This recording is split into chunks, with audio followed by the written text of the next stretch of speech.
Hi everyone and welcome back. We're talking about worship.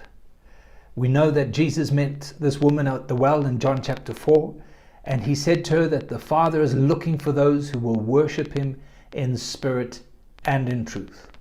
We understand that this worship is a way of life. We understand that worship is our sacrificial living unto God. It's not confined to a meeting or a time or an event.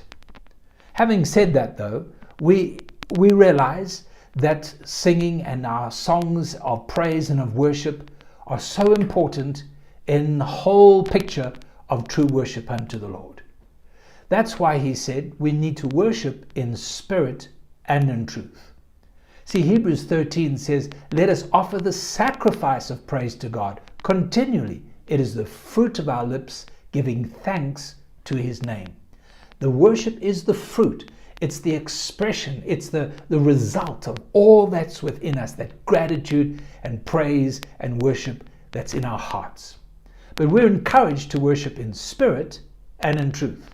So let's just have a look at this. When he says in spirit, I believe he's talking about having spiritual worship. In other words, spiritual songs.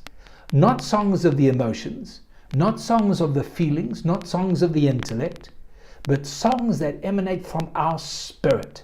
In other words, we're not limited by all the natural things around us. You know, music is very powerful, and music evokes emotions. I'm sure that when you hear a song on the radio that you perhaps first heard many years ago, it brings back memories. That's what music can do.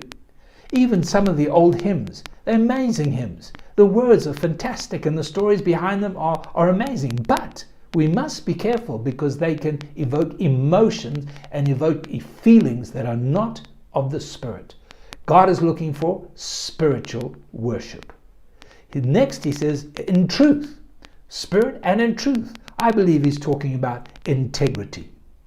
Jesus said in Matthew 12 that out of a good treasure of a good man's heart comes good things. You see, we can't just live a life where we're criticizing people, judging people, talking down about this and talking bad things, Monday to Saturday, and then Sunday we come and we worship God. There's no truth, there's no integrity of heart. That's what God is looking for.